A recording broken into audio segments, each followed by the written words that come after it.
Hello, welcome, and thank you for joining us here today in our expert panel discussion, Demystifying the CARES Act for MSPs. I'm going to kick off with a quick intro of myself and Acronis, and then have each of our experts here give a little elevator pitch on who they are and their companies. After that, we'll dive right into talking about the CARES Act, the new federal funding, and discussing best strategies and who can access these funds, how to access the funds, and strategies in managing cash flow in a crisis. So my name is Amy Luby, and I am Channel Chief Evangelist at Acronis, a global data protection and security organization. I've been in the channel for about 26 years, an MSP for 15 of those years, and I came over to the dark side to work with vendors about 10 years ago and have been helping software vendors build their MSP channel programs ever since. Today I have Brock Blake, founder and CEO of Lendio, Amy Babinchak, MSP and vendor to the channel, and Laurie Tisinai, another well-known MSP and channel expert. All are here to share their expertise and experience specifically with accessing the CARES Act funding, best strategies in utilizing the funding, and real-world experience in cash flow management during a crisis. Brock, let's start with you. Tell us a little bit about yourself and how Lendio helps businesses acquire cash. Yeah, thanks, Amy, for having us on. Appreciate the opportunity to be here. We're mindful of the millions of business owners right now that are we're all going through unprecedented times, but they're definitely so negatively affected, and the demand for capital is extremely high to help save their business. And we're in the thick of that. You know, our goal is to help these business owners across the U.S. to get access to capital as efficiently as possible. A little bit of an intro. As mentioned, the founder and CEO of Lendio. Lendio is the largest marketplace in the U.S. for business loans. So what that means is you might use Expedia for hotels, or Airbnb for vacation rentals, or Yelp for restaurants. You use Lendio for business loans. We have 300 lending institutions, banks, and credit unions and fintech lenders across the country. And we allow a business owner to come to one place and then comparison shop multiple lenders and loan offers and pick the loan that's the best fit for them. And so we'll talk a lot about the PPP loans and how it's affecting business owners and how to navigate through that. That's all we're doing, and haven't slept for 2 weeks trying to do it. So we'll talk all the details today. That's awesome. I appreciate you being here, Brock. So Amy, tell us a little bit about yourself and your companies. Well, I've got a couple of companies that are relevant to this conversation. Harbor Computer Services is an MSP up in Michigan. And then I also own a company called Third Tier, which does support for other IT firms. And both of those firms are significantly affected by this COVID thing. Here in Michigan, we're on lockdown. You know, it's pretty serious up here. I know you are, and I appreciate you being here. Laurie, tell us a little bit about you. Hello, my name is Laurie Shy, and I live in a suburb outside of Chicago. And I've owned my business, which started doing computer training about 20 years ago, or a little over 20 years ago. And during that time, my company then was doing a lot of break fix, and I've also become an MSP in the last couple of years. And we too are in lockdown, and but nothing's really changed. I'm pretty much always sitting in front of my computer, so I'm okay working this way right now. And I also run an event for other MSPs where I'm just trying to always give information about what's going on in the channel and just trying to help people out. That's awesome. Awesome. I knew I butchered your last name. I apologize for that. Okay, you were close. You were close. You know, I actually wrote it down in a different presentation that I saw you in, but I totally screwed that up, so apologize for that. All good. All right, so let's dive right in. Hey, Brock, can you give us an overview of what's happening right now? CARES was passed. Applications are available. The SBA has their marching orders, but now we have the Federal Reserve that announced a new program. Can you tell us a little bit about what's going on? Yeah, so it has truly been a whirlwind. This was passed a couple weeks ago, and through Congress. It's a $2 trillion act, the CARES Act. There's a portion of that is focused on the Paycheck Protection Program, which is focused on small businesses and getting them basically the lowest cost capital that they could ever get based on their payroll numbers, and getting business owners the capital they need to keep their employees on payroll. That was, they had 1 week to actually make it happen, and they launched it last Friday, and turns out that 1 week to launch our largest stimulus package in the history of the U.S. is not that much time, because there's been all kinds of challenges and struggles and hurdles and operational systems that have been broken and things like that. But let me just give a quick overview of the PPP program and then where we're at on that. This is basically every business owner in America that meets these following criteria will qualify for loans. So essentially you have to have been in business prior to February 15th, 2020. You have to, sorry, there's a motorcycle going by. You have to have not received a PPP loan, and you have to have less than 500 employees. So as long as it's those three criteria, which basically covers almost every business owner in America.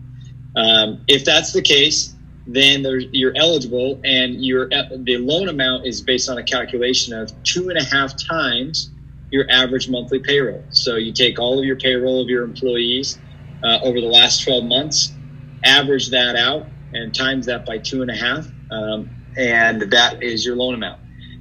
Any SBA licensed lender in the country can approve these loans. We're hoping that every lender in America can approve these loans sooner than later, but as of right now, it's restricted to only SBA lenders.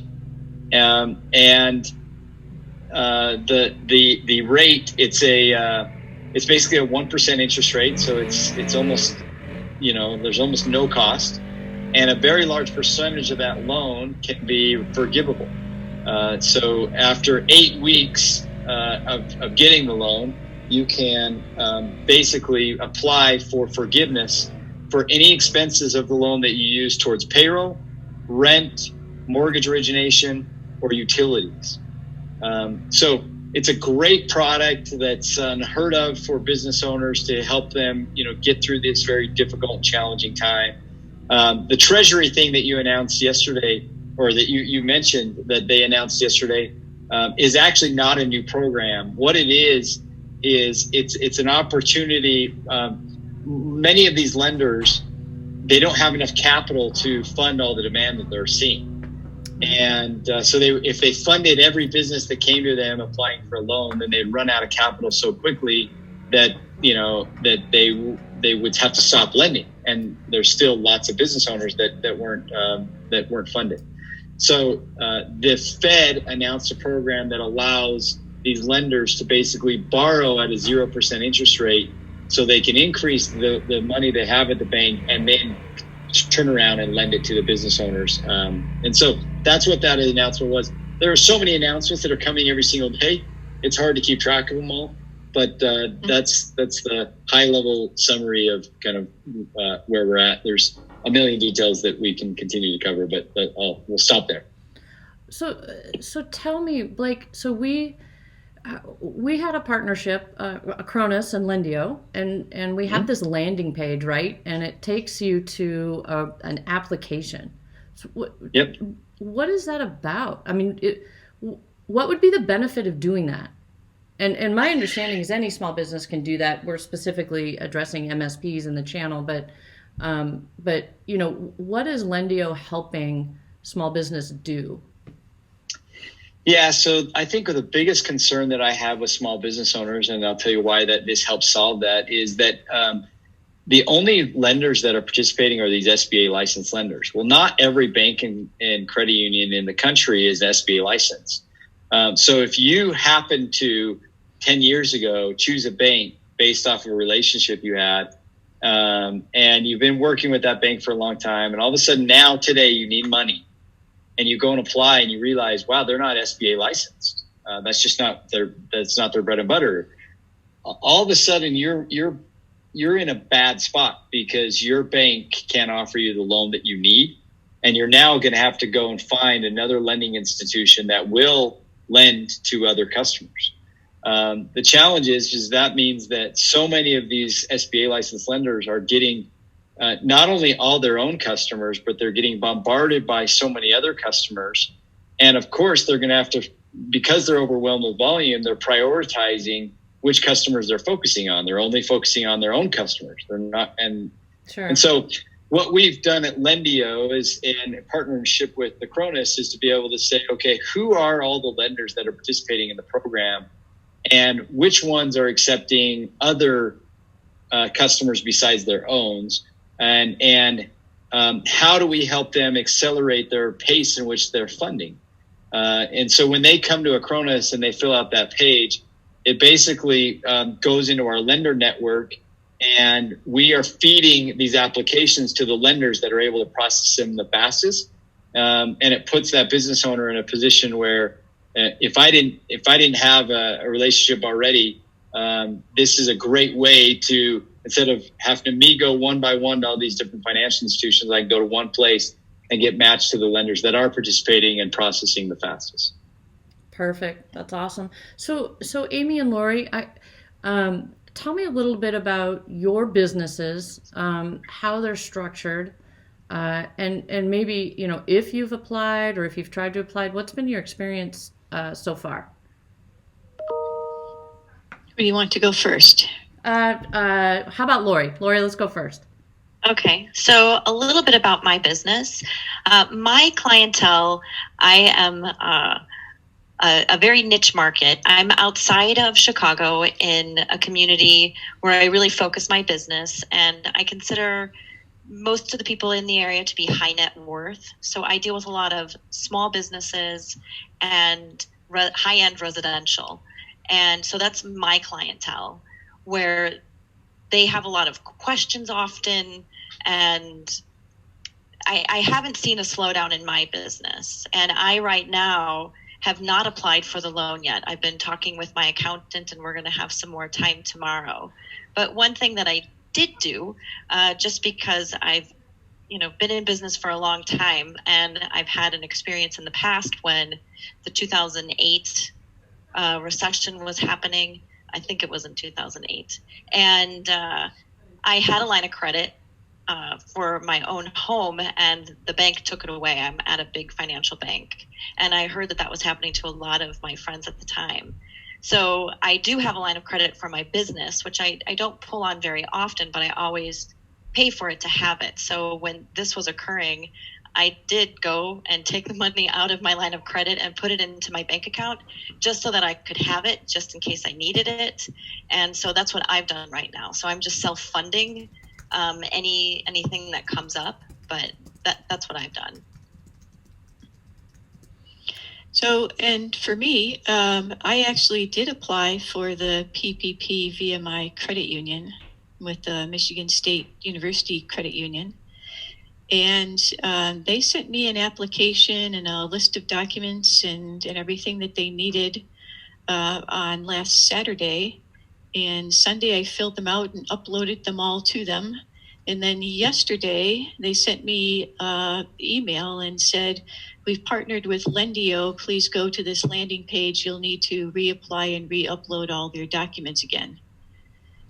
And so I did that. I went through your Lendio process, but now I'm wondering, what the heck does that mean? Does that mean that the credit union found out that they're not processing their own loans, or are they just leveraging your processing in some way? Or I have no idea what's going on. They didn't explain it.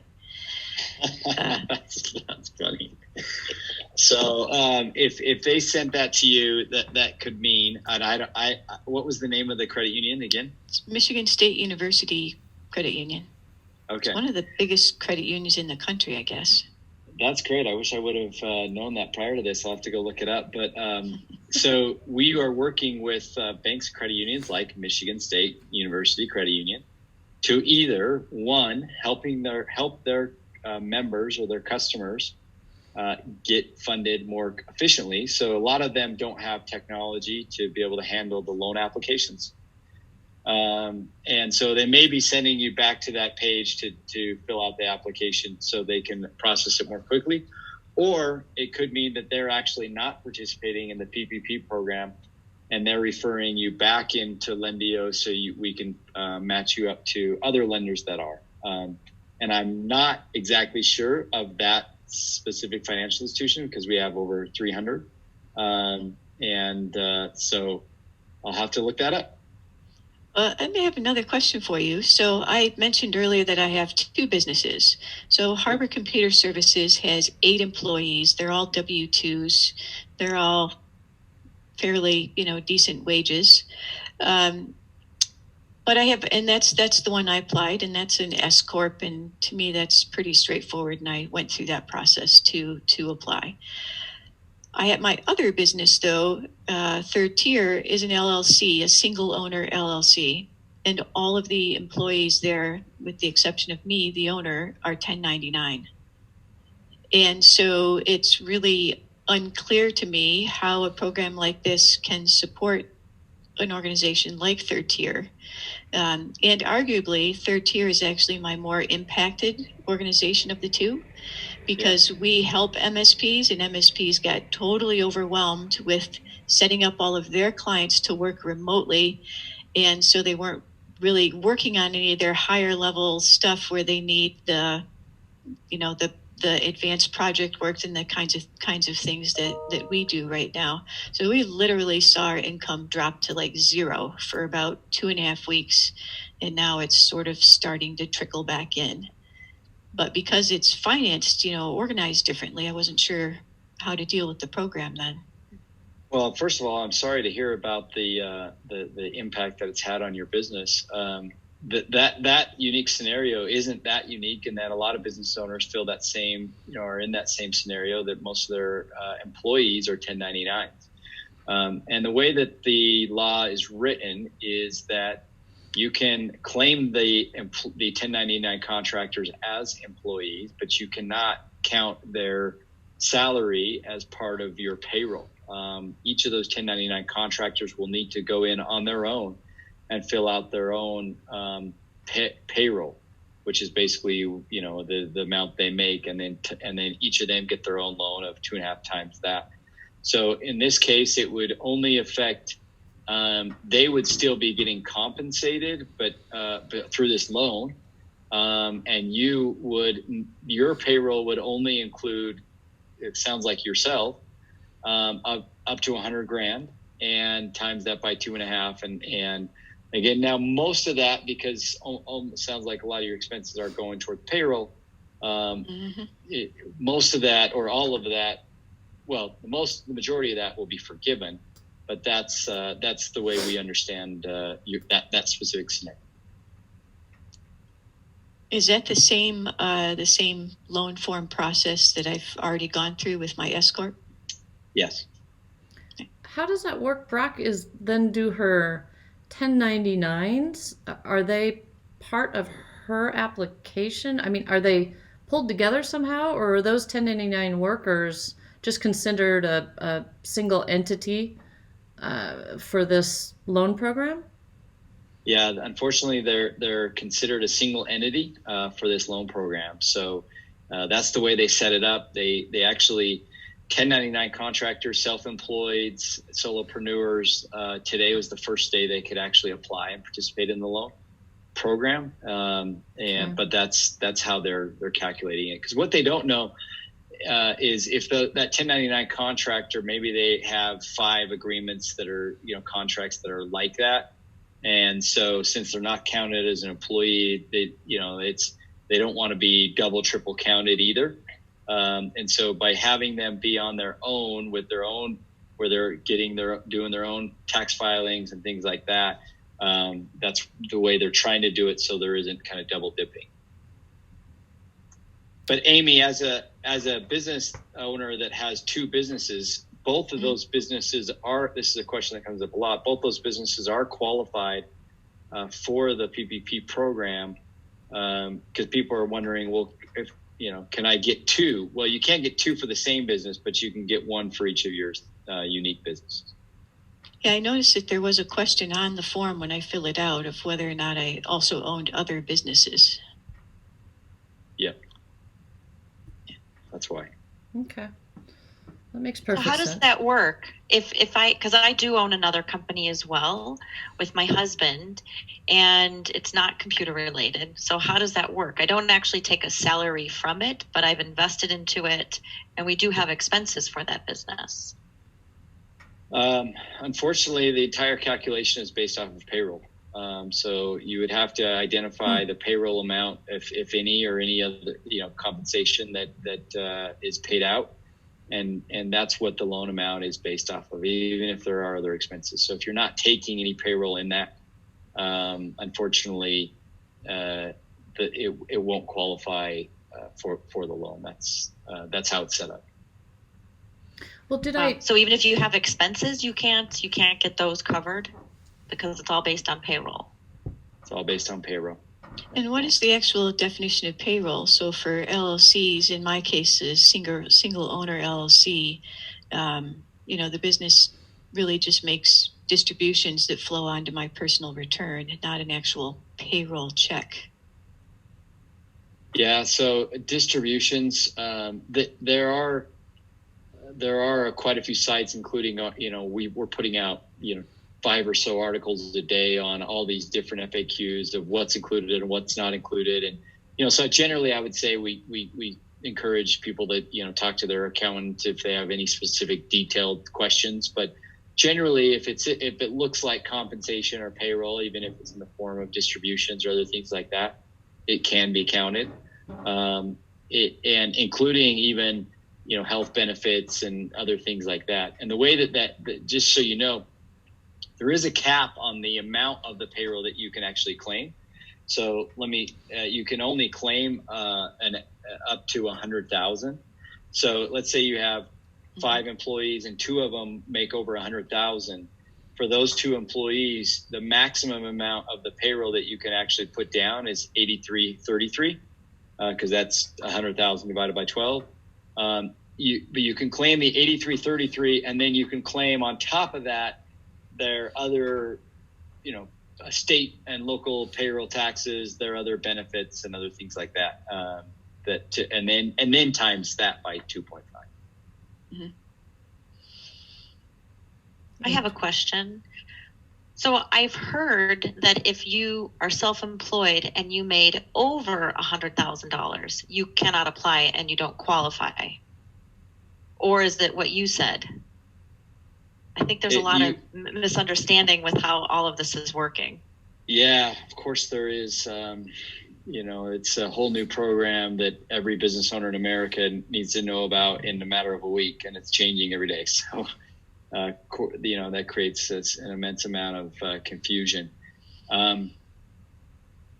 You can claim, as I mentioned before, it's up to $100,000. And so it doesn't mean that you can't count any of that if you make over 100 grand. It's just that you can only claim up to 100,000.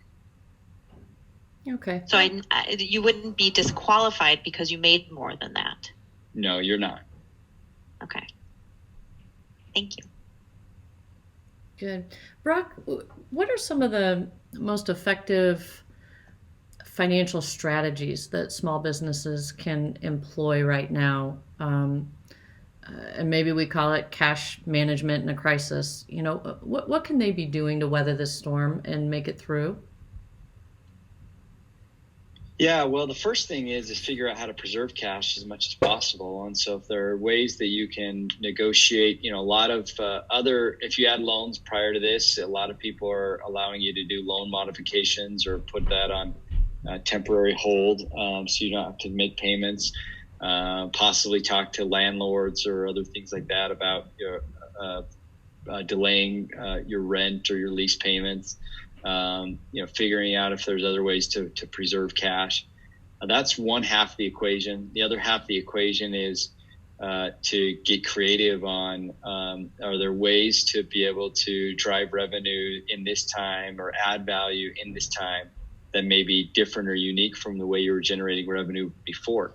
Mm-hmm. And there's some if you go back and look at the last depression, 2008, 2009, there were some incredible companies that were not only born out of that recession, or survived or thrived because of it forced them to think outside the box and try something new. And so we're all in this together, and so many businesses are having, are negatively affected because we're all kind of quarantined right now, and it's how do we get creative to try and drive revenue. In addition to getting the PPP loan, which will help, but that's not going to solve everyone's problems, in my opinion. Right. So, Brock, I do have a question for you. Are we, under the PPP loan, are we required to maintain full employment when we accept that loan? Yeah, so this is the Paycheck Protection Program, meaning that the goal is to be able to keep as many people on payroll as possible. And so the way that they are encouraging that is they're saying, if you have layoffs, it will affect the amount of the loan that is forgivable. And there's a calculation to this, but essentially, if all of your team members are maintained during this period, from now until the 8-week forgivable period, then 100% of that loan can be forgiven. But if you are doing layoffs during this time period, then they decrease the percentage of the loan that can be forgiven. And because they're saying, well, you're using these for other things, and so you're treating it like a normal loan, not for recovering payroll. Mm-hmm. So I can't go through. I mean, my team knows this, but I don't remember the exact how much it affects it, what percentage for the number of employees that you let go, and things like that. There are guidance around there. There's a lot of content guidance around that, the specifics and the calculations, but that's in theory or in practice how it works. Yeah, when I read that, it was unclear to me I remember seeing the 20% number. So it was unclear to me of whether it was 20% of the total payroll or 20% of the people, right? Makes a difference. Yeah. That's a great question, and one I don't have the answer to right now. I'd have to ask my team. So how, Brock, with the banks being overwhelmed, at least that's the feedback I'm getting. Banks are a little bit overwhelmed right now with applications. No question. What if I can't bridge the gap as a small business owner between now and the time I actually get some funds, and I had to lay off some people where I didn't want to, but I just couldn't bridge that gap? It seems like that's almost a penalty to me as a business owner trying to access that funding.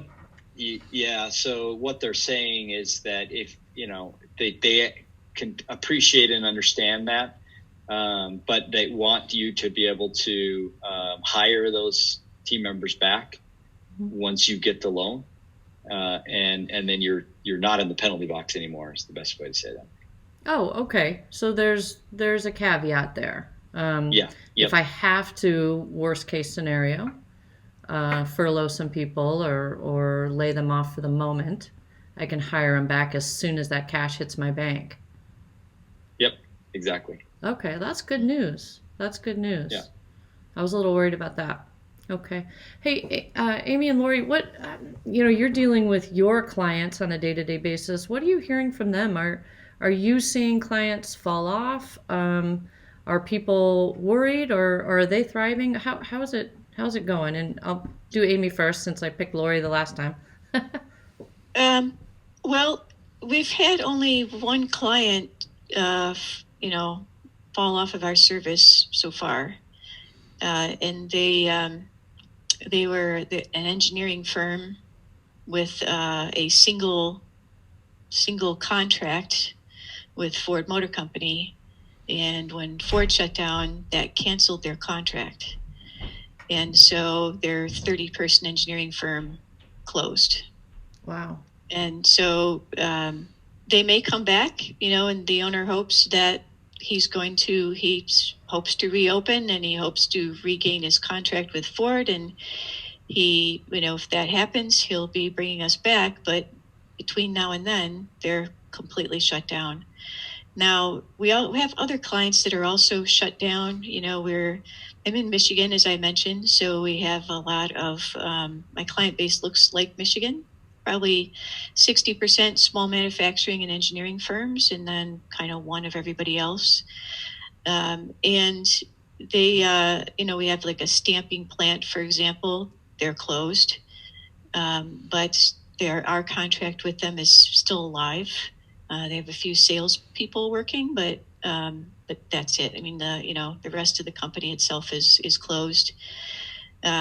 Most of our clients are working remote in some capacity. Some of them were able to get permission to stay open to work on some of the projects that they had going as part of essential manufacturing. Some of them landed some new contracts with hospitals to where they were able to redo and start making some things that were needed. And so everybody's scrambling, basically. And in 2008, we had this same scenario, right? I would say manufacturing is like farming. You get a loan, you get a contract, you get a loan, you start to make stuff, you hope it works out in the end. In 2008, there was not that ability to get the loan. And so, so the manufacturing industries were just dead in the water. When the financial industry had its crisis, it just rolled downhill and shut down businesses like that. And my firm is very consultative to start with, and so we fall back to being even more consultative than we usually are. And so we have been working with our clients right now on doing helping them budget and audit and training, a lot of training, tons of training going on to help them get their employees that are not used to working from home to work from home more productively. And really just kind of focusing in on what we can do to help them be ever more efficient than they ever were before. And so that's kind of where everyone's at right now. There was this big rush to, we got to get everybody to work from home, and not really thinking about what that actually means, because these home environments were never meant to be offices, right? And if they have a computer at home, it's 8 or 10 years old. We've had to update these machines multiple times in order to get them to the point where they could get remote access software installed on them to be able to remote into the office. Businesses spent a huge amount of money just trying to get their employees in some kind of remote access state with whatever equipment they had at home. And that equipment at home isn't necessarily one computer per one person in the household. A lot of times that one computer is being shared by two parents and the kids that are doing school all at the same time. So the productivity scenario for businesses is very, very poor right now. And that seems to be coming around as the new concern that we're really trying to help them with it today. How about you, Laurie? What are you seeing? So I have one of my clients is, I don't know if they're a holding company, but I work for two owners there's 4 people in their office here in Chicago, and they own one of the largest passenger vessel companies, and they own a pier, and that has a lot of different buildings on it, and that business is located in San Francisco. So they had to lay off over 170 people. And since they're out in San Francisco, they had to shut down several weeks ago. And they're struggling right now to come up with the capital. They're trying to figure out where they can take money from. And they didn't like laying off all those people. And since they are a passenger vessel, they don't even know if they're going to be able to open up again, because they're not like a storefront where you could have space. They're a boat company, and you need certain crew and in order to run those. So they're hard hit. And we took their office home. So everyone took their computers from the office home with them. So we were working with other security to make sure that their systems were, as secure as they were in the office. And then I'm fortunate that I work with a lot of smaller businesses and the residential, but some of my residential clients have a lot of systems still, and they always still have a lot of questions. So I've been, just like Amy, doing more educational training. I'm going to be starting to host more webinars now for my clients that they can join. And I've been working on projects with them. So if they didn't have time before, or they didn't feel that it was necessary to move some of their information to the cloud, well, we're now taking a look at some of those options for those businesses. And I have the opportunity to, I don't want to say upsell them, but I now have the opportunity to work on some project work that I didn't have before. Awesome. So I'm still moving. It's not big projects. They're little because I have smaller businesses, but I'm able to then implement them, get my processes in place, and then maybe move down the line to the other clients. So Sure. That's what I hope to do. Yeah, the thing that's really obvious in this is that our clients that have moved their businesses into cloud apps over the last few years, and we have really spent the last several years doing that almost full time. All of our project work has been cloud migrations, right? Moving things to the cloud, adopting new applications, training people on new applications, training them on new ways to do common tasks that the cloud is just different. And so that's been a lot of our work. And those businesses that have done that work before are at a huge advantage right now, because their work environment doesn't have to change as much as the people that have stuff on premises.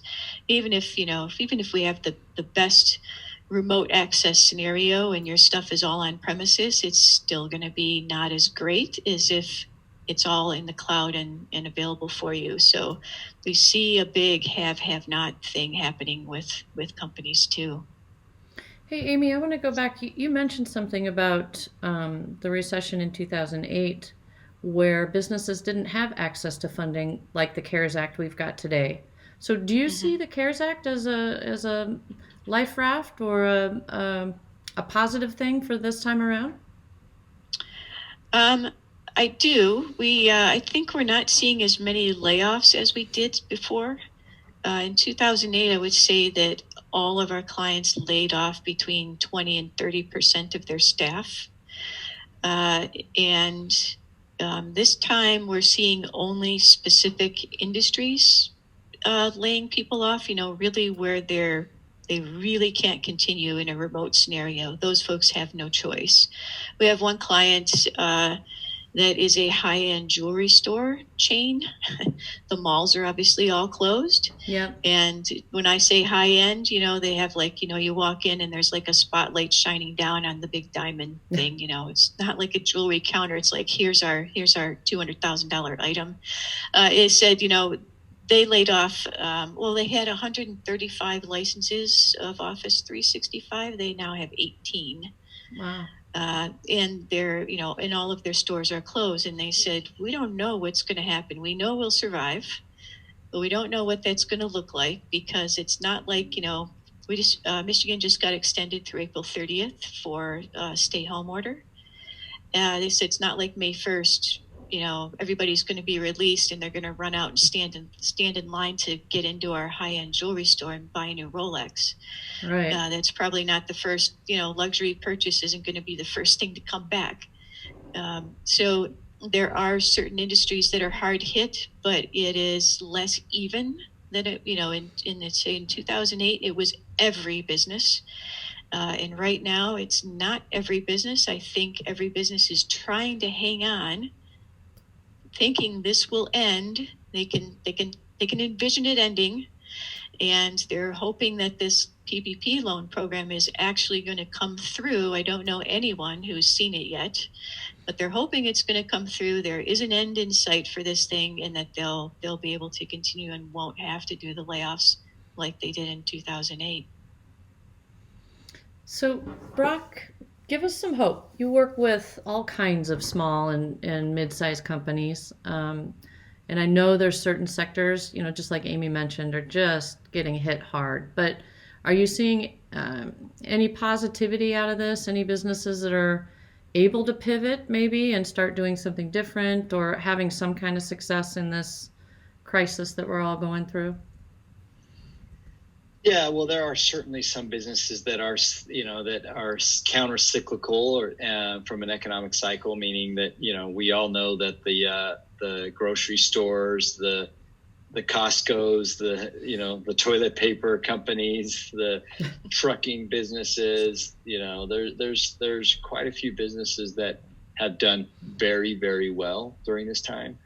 But the majority of Main Street America is just been completely decimated. I mean, and so that's not hope, but restaurants and hotels and any sort of event centers and anything that it has to do with, going and visiting, online e-commerce has done extremely well.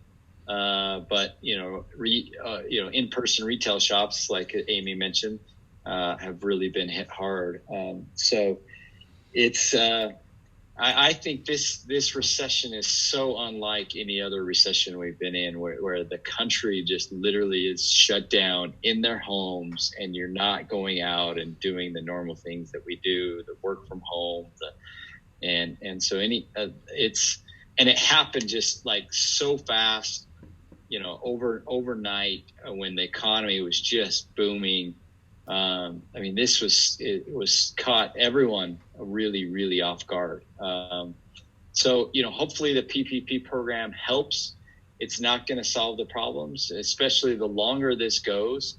And this is the challenge, is that, we have politicians making these decisions around, and they're doing the best they can based off data they're getting from medical professionals and epidemiologists and all that kind of stuff.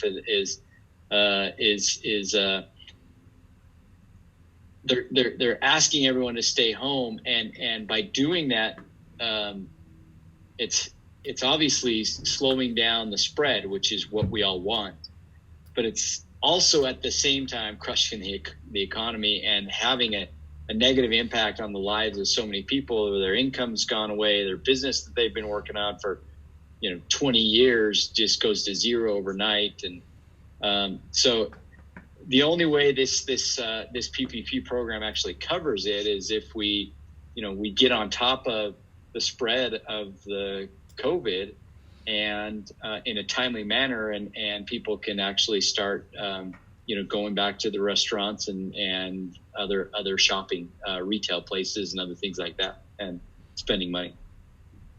I see that. Totally see that. So before we wrap up, maybe give us, have you guys seen anything, and this is a personal question, have you seen anything in your local communities where businesses and folks are coming together to help each other out? Can anybody have any good examples of those?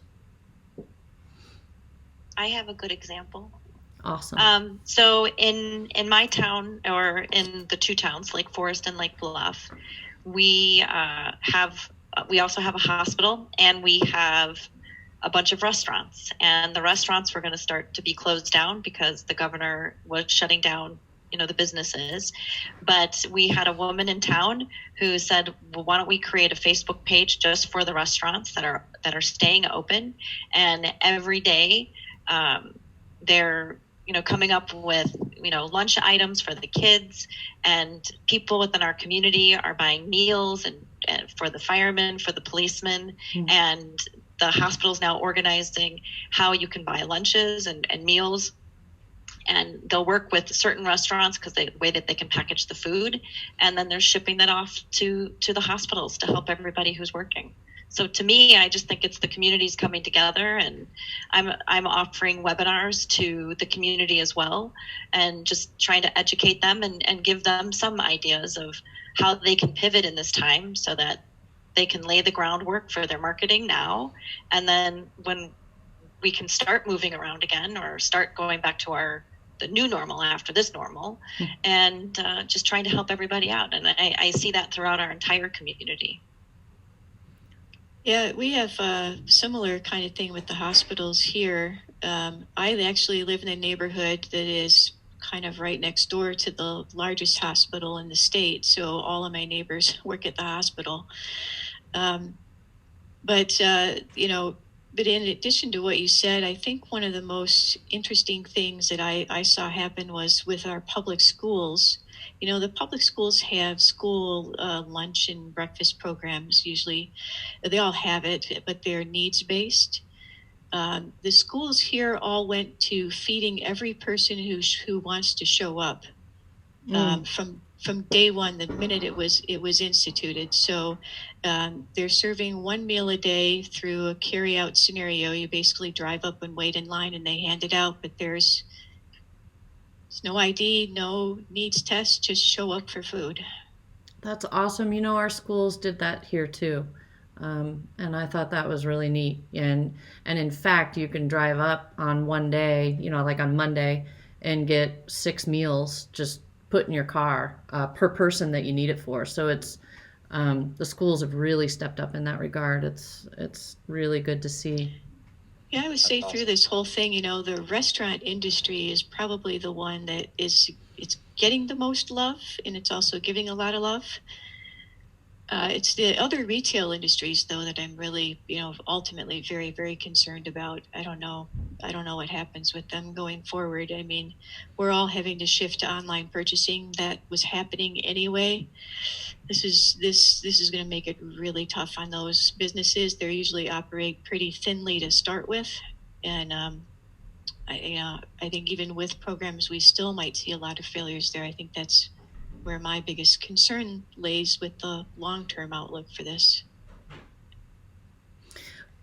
Yeah, I just mentioned one of the things that's happening in our community is the incredible alignment that's happening between the business community and the political community. So the rally to be able to increase the number of test kits that are happening, the testing stations that are happening, the rally to raise money to be able to do that, and there's this incredible effort between kind of politicians and the business community at large, helping like creating action plans and executing on this as much as possible. And it's been really impressive to see the speed in which that's happened.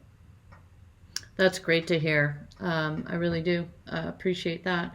We're kind of coming up on an hour almost, and I want to respect your time. I appreciate you guys coming together on such short notice. One last thing: is there anything that any of you would like to get out to the audience today about the CARES Act, any of it, whether it's keeping your business afloat? What's one bit of advice that you would hand out there? I'll start with you, Brock, and then we'll just go around the screen, because to me it looks like Laurie's next and then Amy. Sure.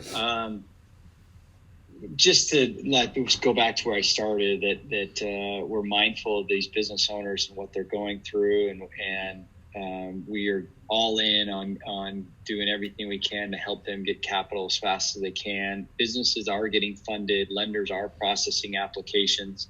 Although it is only, I think I mentioned this, 1.5% of all businesses that have actually been funded, or based on the numbers the SBA has given. That's so 98.5% of businesses are still on the outside looking in, and I think everyone thinks, well, everyone's getting all this money and I haven't gotten mine. I'm the only one that hasn't. But its reality is there's only 1% that has, and so it's this. We want to give you hope that it's the idea is that every business in America gets access to this capital.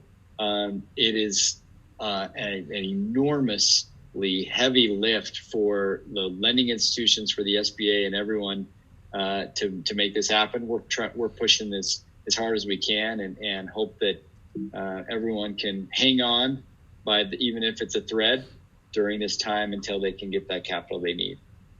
We're in their corner. This really is unprecedented, to see government and business come together like this and produce something like the CARES Act in the amount of time that they did. I mean, it's never going to be perfect. I don't know how it possibly could be, but just the fact that it was done is pretty incredible. No question. How about you, Laurie? Any last words? Well, I think, well, 4 words. One is be patient and be nice during this time. As Brock was saying, you know, the rules are changing for this on a daily basis, or, you know, we may think it's one thing and then it's interpreted a different way. And I think just being patient and being nice all around with everybody is really important. It's not just affecting us here in the United States. This is a worldwide event that's happening for all businesses across the world. So when people call you or you're calling other places to try to get help and support, I think it's just having that empathy and being nice to people and asking them how they're doing. It's going to bring us all, I think, closer together. And I also think staying positive. I think that's one of the reasons why I'm not as freaked out as I was in 2008, is that I'm really trying to keep a positive mindset. And I'm just using this time to, if I have a lull, which I really haven't, but if I have some time, I'm working on some projects that for myself personally that I haven't been able to accomplish. So I'm using this incubation period as a way for me to improve what I have going so that when we get out of it, I can hit the ground running and grow. That's my goal. I love that. That's a super positive posture to have. That's really cool. How about you, Amy? You know, I think that's a great way to prepare for the future, right? You need to prepare for the future now, just like Laurie said that she's doing. But we also have to make projections for where we think things are going to be. You know, as we're looking around, you know, just because the quarantine is lifted, we don't snap back into right where we were with the economy. There's going to be a long ramp up period. And it's, you know, it just is what it is. It's just not going to ramp up instantaneously. Right. It's not feasible. So, you know, you will have to make projections for what that means for your business. You do need to take a look at your expenses, and I would say don't wait. Make a projection today, plan it out, start to prepare for where you are, and then, like Laurie said, be nice, incubate, figure out where you're going, make a plan. If you don't have a plan, your plan won't work, right? The future won't be good for you if you don't have a plan. That's the way that it was in 2008, and that's the way I think it is absolutely now. That's probably the most similarity. If you don't have a plan, this will run you over. But if you do have a plan, you can absolutely come out the other side, and you might even come out the other side stronger. It almost sounds like a new hashtag. Be nice, incubate, make a plan. Yeah, love it. Well, look, folks, I so appreciate you coming. This came together so fast, and all of us at Acronis appreciate your partnership, and more so your willingness just to jump on at the last minute. So we really appreciate it. I want to thank you guys very, very much for this. Thanks for having us. Thanks for inviting. All right. Peace out, everybody. Okay. Bye. Have a good weekend. All right. You too.